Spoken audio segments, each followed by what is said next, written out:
Hi, I'm Pam Fox. Thanks for tuning in. So today I'm going to be doing a video where I'm going to be giving my own personal counterpoints to some of the I've just written down some quotes directly from a lecture that I watched this week at the Institute for Integrative Nutrition, which is a school that I'm attending. And to be quite honest, this lecture was about, it was a representative from the Atkins Diet. Her name is Colette Hermowitz. She gave a lecture about the Atkins Diet, and I was a little surprised that this was even in the curriculum, to be quite honest. The Institute for Integrative Nutrition doesn't claim to be a plant-based or a vegan school by any means, but their curriculum has definitely evolved over the years to become more and more in that direction. So yeah, I was a little surprised that they had a representative from the Atkins Diet. However, the Institute does teach over 100 dietary theories in order to equip their potential future health coaches with the ability to understand all of the diets, to understand where their clients have been, where they're coming from, what diets they've been on, what diets they'd like to go on, and to be able to make suggestions based on knowing all of the dietary theories.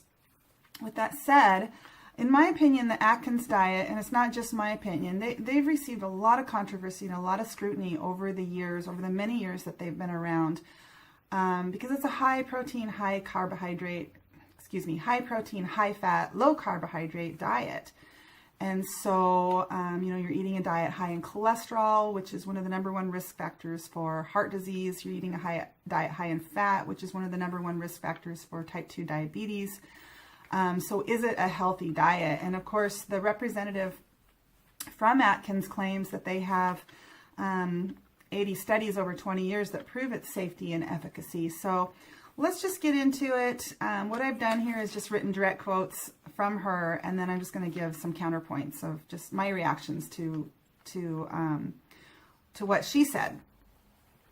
So first thing she said was, that I wrote down, was people are taking in fewer calories from protein and fat, resulting in the obesity rise. So basically she's saying that one of the reasons or main reasons that we have this rise in obesity is due to the fact that we're consuming fewer proteins and fats. So my first reaction to that is, who are these people that are eating fewer proteins and fats? I know the people in my life aren't eating fewer proteins and fats. The people that are surrounding me are eating plenty of proteins and fats. And I did a quick search on Google just to see, what we're consuming, intake of protein and fats over the years.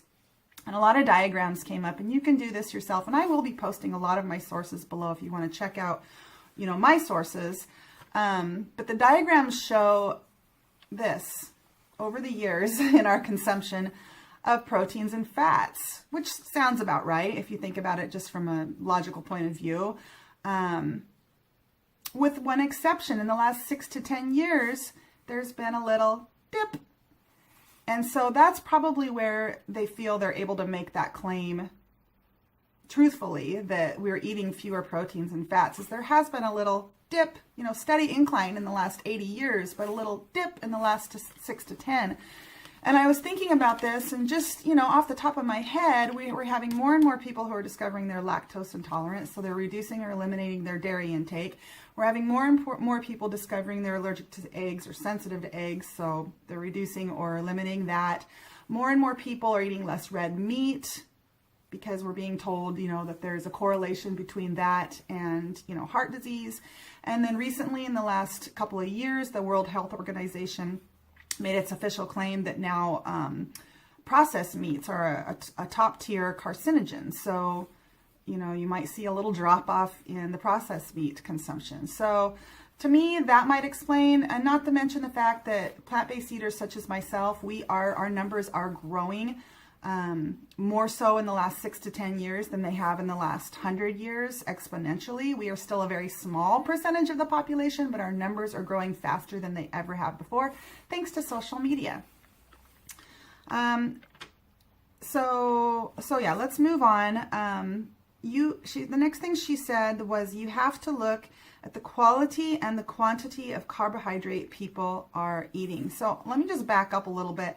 I'm assuming that most of you know what the Atkins Diet is. The Atkins Diet has been around for really, it's been around since, I think since the 70s, but it got really popular in the year 2000.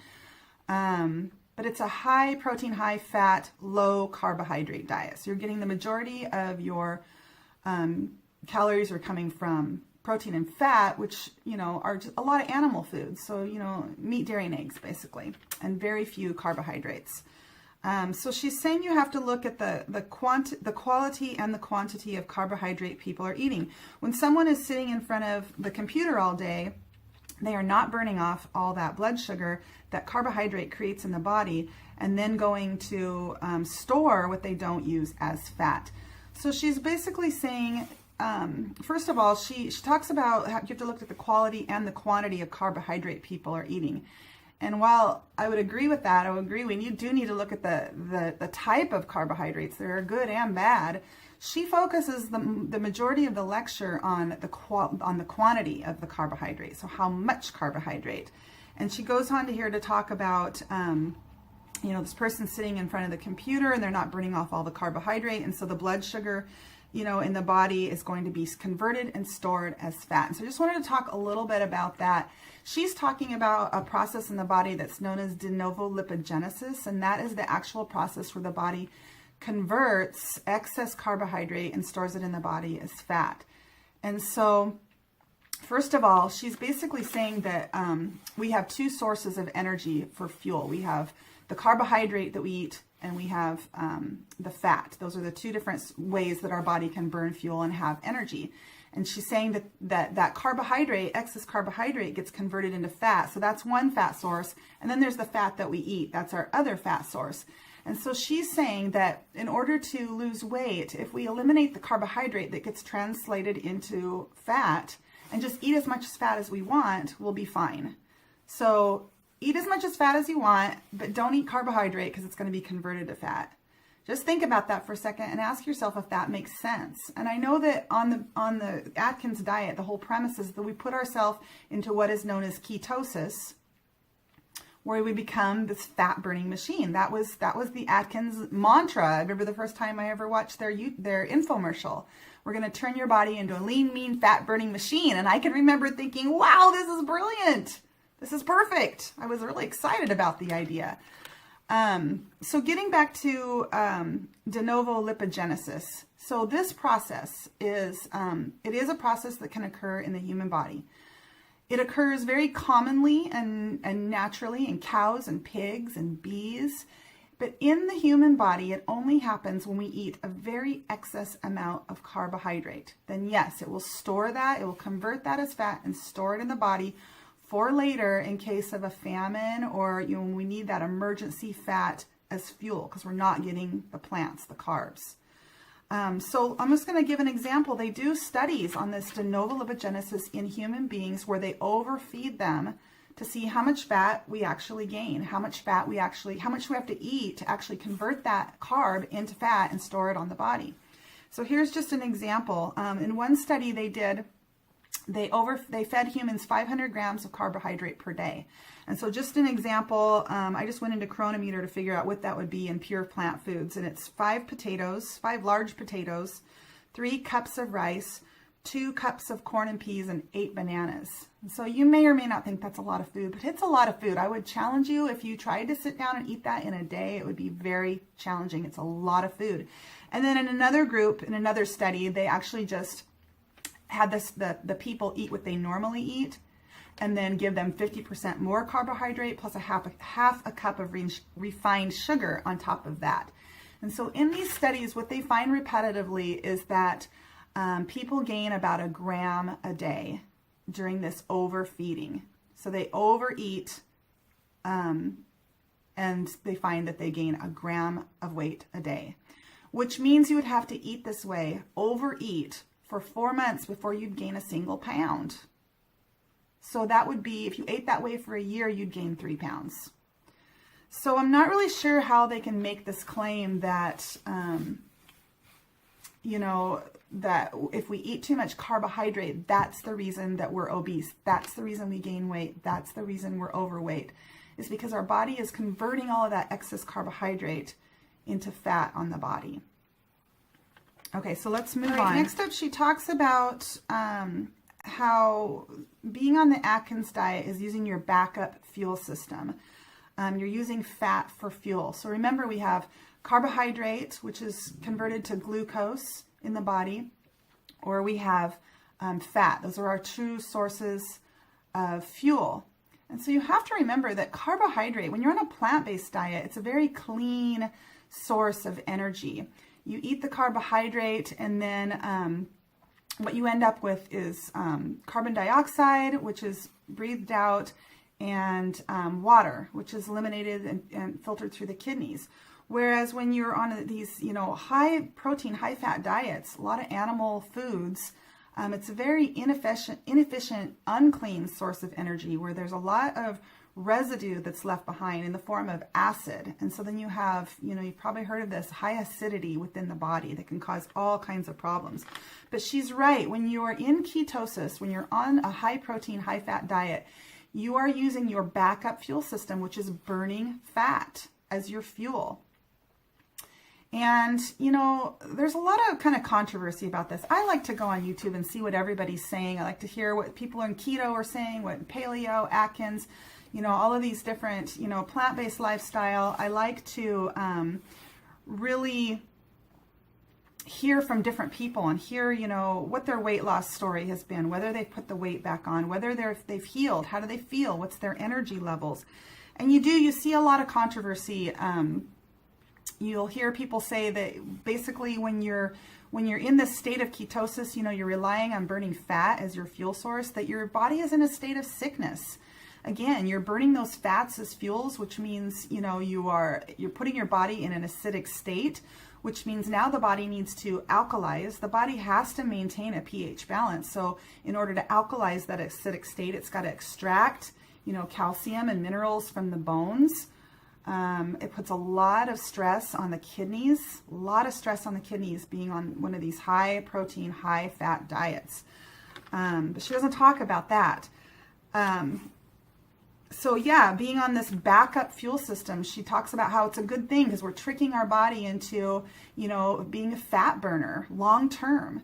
And really, do you want to put your body in a state of emergency? This is a backup system. This is meant for a short time of famine, when the food isn't readily available, to rely on those fat stores. And now you're putting yourself in a long-term state of emergency, a state of illness, in order to what? To lose weight. And she says, to be healthier, that the Atkins diet, has health benefits as well as weight loss. And the weight loss is effective. You can Google right now, you can go onto YouTube and say, I lost weight on a paleo diet, I lost weight on an Atkins diet, and you'll see a lot of people come up and give their testimony. The problem with those, what I find is a couple of red flags. One is you'll see someone give their testimony about how they lost weight on an Atkins diet, for example, but the video is 6 years old, or it's 2 years old, or it's a year old, and they've stopped uploading content. So that's a red flag for me right there. It makes me wonder, were they able to keep the weight off? Another red flag is you'll look through their videos to see, have they posted their blood tests? Because you see that a lot in the plant-based community, like, oh, I got my blood test, and they're so excited, and they read all that, how everything's perfect. And so in the high protein, high fat world, you'll see occasionally where they post their blood tests. You go on and watch, and their cholesterol is really high, but then they justify it and say, you don't really have to have low cholesterol numbers, that's a myth. And since I've been plant-based, I follow a lot of plant-based doctors. One of them is Dr. Caldwell Esselstyn. He is a doctor at the Cleveland Clinic. He puts his patients on a plant-based diet. He did some research on a group of patients that he asked the clinic to give him that were hopeless. And he was able to reverse their heart disease on a plant-based diet. And he got all of their cholesterol numbers under 150, which is what he suggests to be a healthy cholesterol number. Now, the people on these high protein, high fat diets say that, to have cholesterol in the 200s is perfectly fine. And that's usually what their cholesterol is. And then the other thing you'll find on these YouTube videos is you'll find, people on the high protein, high fat diets, is that they all drink a lot of energy drinks. So they drink coffee, they drink bulletproof coffee, which means they're putting butter in their coffee, they drink energy shakes. Why? Because they're not getting any sugar and they're not getting glucose into the cells. They're relying on, these energy drinks. They're relying on fat as their main source of fuel, and ketones, which is what the body produces when you're in a state of ketosis, as the other alternate form of fuel. Okay, so next is the path to disease is when you're taking in more, converting those carbohydrates into saturated fat into the blood, and triglycerides raising risk for coronary artery disease. We have mounting evidence supporting that a high fat, high cholesterol, high saturated fat diet is what contributes to coronary artery disease. I know that there are other studies that refute this, and here's the problem with those studies. And again, guys, I'm going to be linking a lot of stuff below. Anybody can have a study done if you have enough money that will support what you are selling. And so there have been a number of studies that have come out over the years saying that actually these low-fat, high-carb diets like I'm on don't promote healthy hearts. They don't improve, heart disease. They don't prevent heart disease. That's the claim. But the problem with these studies is they call them low-fat diets when they're not a low-fat diet by my definition, or by the definition of the plant-based doctors that I follow, or by the definition of people who are on a plant-based diet like I am. When you look at studies on people who are actually on a plant-based diet like I am, they do show that you can reverse heart disease. So what they do is they take people in these studies and they just reduce the amount of fat in their current diet down to maybe about 30 or even 25 or 20%. And then they call that a low-fat diet. And then they put them through the study and they show that they still have, high blood pressure, high cholesterol, cardiac events, angina, and so forth.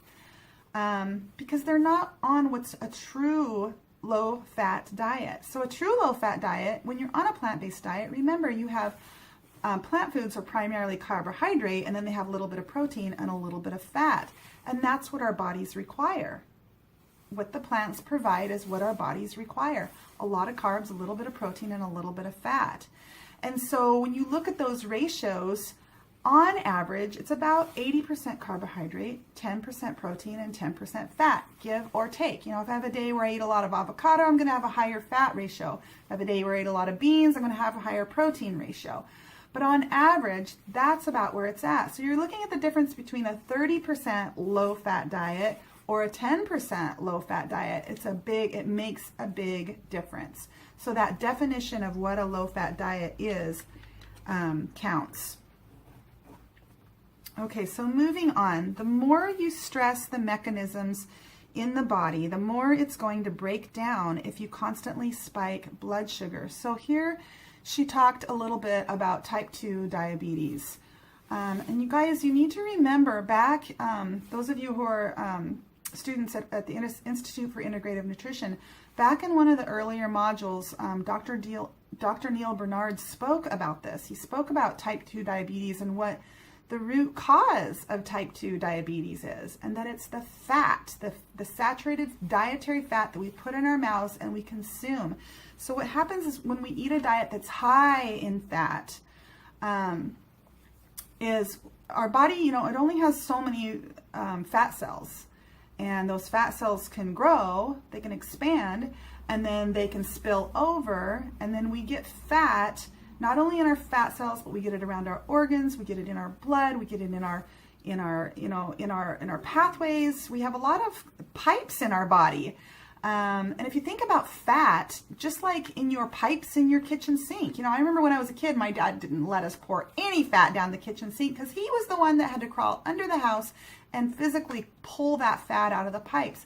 Well, the same thing happens in our body. Yes, our bodies know how to deal with fat because it occurs naturally in those plant foods that we're meant to eat. So it can, express the bile, the emulsifiers to take care of that fat and do with it what it needs to do. But when we consume over and above what we need, then it goes into the fat stores, they expand, they spill over, and it just gets clogged up all over in the body. And it's true that the fat also is in the cells of the muscles. And so Dr. Neil Bernard talked about this. He talked about the intracellular lipids, the fats that are inside the muscle, the intracellular lipids. And how, when we eat, she's talking about here, the more you stress the mechanisms in the body, the more it's going to break down if you constantly spike blood sugar. Well, first of all, eating a diet high in animal foods will spike blood sugar as well. But when we eat food, there's a spike in blood sugar. That's supposed to happen. Then the pancreas excretes the insulin. That's supposed to happen. And then the insulin's job is to escort that fuel, that blood sugar, into the cells of the muscle. And so the insulin escorts the fuel, it unlocks the door, and it allows that fuel to get into the cells so that it can give us energy. That's our fuel tank, and that's that fuel. So if those fuel tanks are full, then we're energized and we have energy to go about our day, to jump on a bike, to stay up late, to get our work done, whatever. Now, when those fuel tanks are depleted, we don't have energy and we start to feel bad. But he talked about this. The reason that we have type 2 diabetes is because those cells get so gummed up with the lipids, with the fats, because of all the fat that we have clogging our body because we're eating excess fat, that then that insulin can't escort the fuel, the sugar into the cell. And now we've got excess blood sugar floating through the body. And now we have type 2 diabetes. And so then what do? They give us more insulin, or they tell us to eat a low-carb diet so that we don't have all this sugar.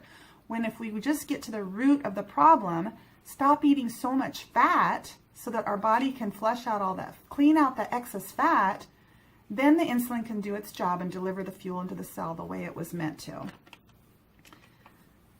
Moving on, vegetarian, let's see, have your macronutrients predominantly come from protein with vegetables, nuts, avocados, and olive oil. So she says here that your protein sources, so in other words, again, macronutrients, you got your proteins, your fats, and your carbs. So she's saying they should mostly come from protein, then fat, then carbohydrate, very little carbohydrate.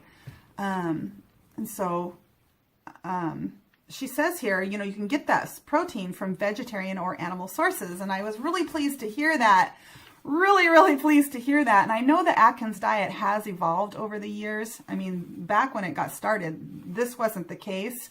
And there was very little promotion of vegetables. Now they promote a lot of vegetables. They say you can get your protein from animals, from vegetable sources, which is great. However, as I sat and thought about this for a little bit, it did occur to me that probably the reason that they even say this is because they have received so much scrutiny over the years from medical professionals, institutions, groups like the American Heart Association and so forth, that by saying this, then they can at least say, well, we say you can get your protein sources from non-animal sources. So anyway, moving on. You have to be careful when it comes to studies, and I'm going to link a link below called atkinsexposed.org, and it's a great site to if you're interested in all of the kind of the counter points to the Atkins diet. It's really, really well done, and there's a ton of information on there. So especially about, studies, who funds the studies, what they actually ate, and so forth. She asks the question, why do people choose Atkins? And the answer was because there's less hunger. And what came to my mind was, why do I choose a plant-based diet? And really the answer for me was because of health. I went on a plant-based diet because I was sick. And I healed in numerous ways, more ways than I even expected. I healed of lifelong illnesses that I didn't even consider a possibility. And I'm also not hungry. I get to eat as much as I want, whenever I want, whatever I want, as long as it's approved on a plant-based diet. But there's such an abundance of wonderful, beautiful, delicious plant foods. I never feel like I'm going without. So, I don't feel hungry either, and I experience healing. And that's the other thing, I like to go on these YouTube channels and type in, I healed on a paleo diet, or I healed on an Atkins diet. And it's just really rare that you find the degree of healing that you will find if you type in, I healed on a plant-based diet. You'll come up, there's so many testimonies that come up, so many, for so many different, just a vast array of ailments. I healed on a plant-based diet. So there's a big difference when it comes to health on the two different diets. While I know that Ms. Hermowitz claims that the Atkins diet can be a healthy diet and promote reduced risk of coronary artery disease, which I'm not sure how she can make that claim, but she says she has a study to back it up. I was craving protein. She said she used to be a vegetarian, and when she was pregnant, I was craving protein, and I couldn't get enough protein from beans. And so I just want to remind you that the World Health Organization comes out with these different dietary guidelines, such as, how much protein do we really need? And, at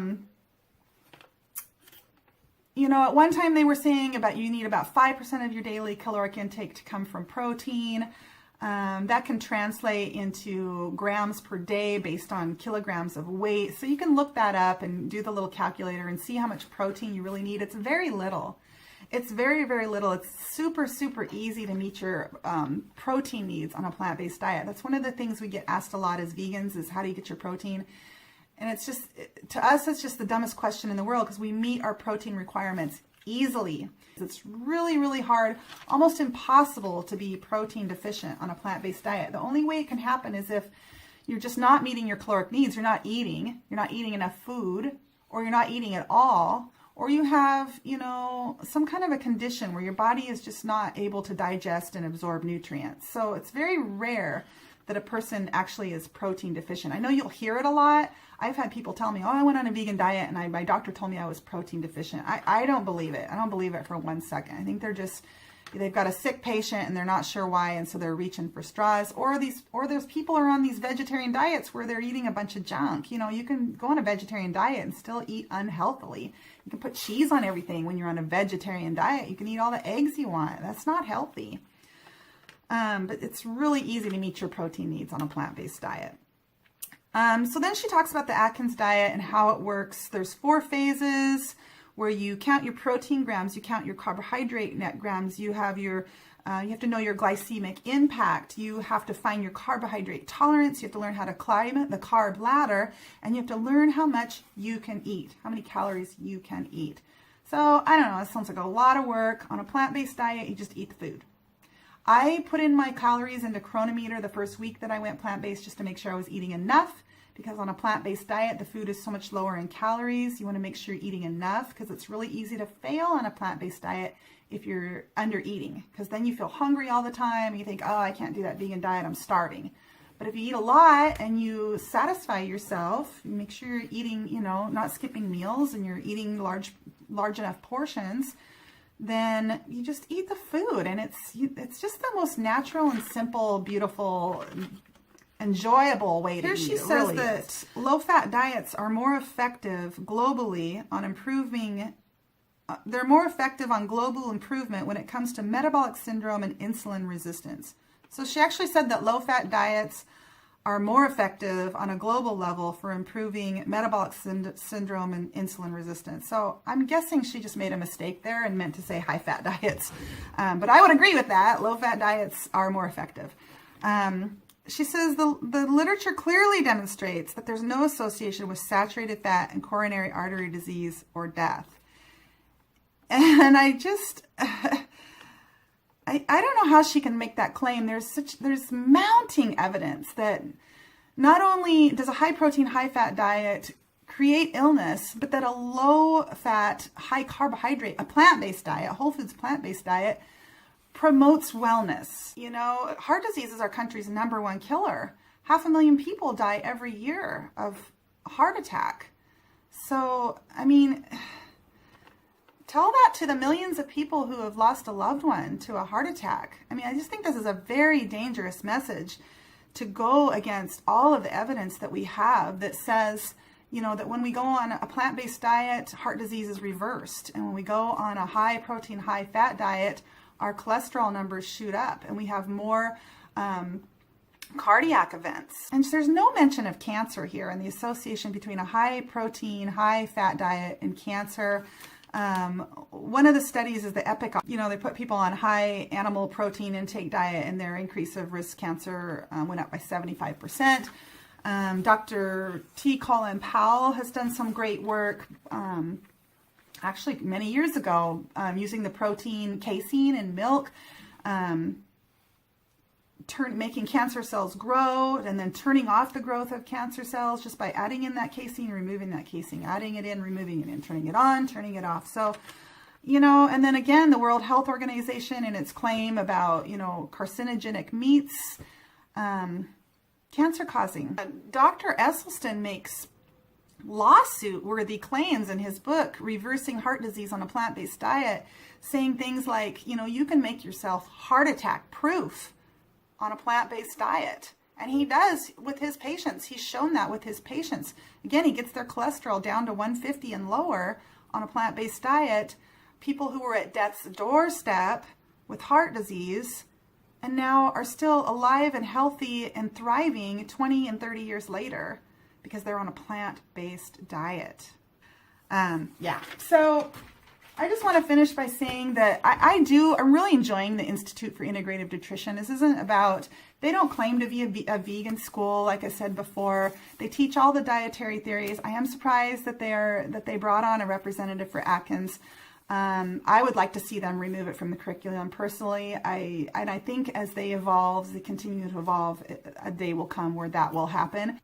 This kind of a message to send your students for your training to become health coaches who are supposed to go out into the world and help people, you know, achieve higher levels of wellness. And then you're telling them about this Atkins diet as a potential way to achieve that. I think that's, to me, I think that's a dangerous and irresponsible message. So they have this foundational philosophy of bio-individuality, which means that what works for one person isn't going to necessarily work for every person. And personally, I'm trying to warm up to this idea as a person who's healed on a plant-based diet and has seen so many other people heal on a plant-based diet.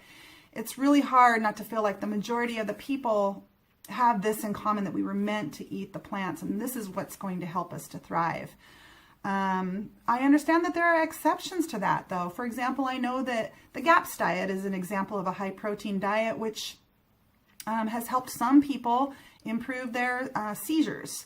So, you know, I understand that there are exceptions, but I still believe that overall, the majority of us will thrive. We will do best. Our ideal, what is optimal, would be to eat the plants and to get away from the junk food and get away from the animal food.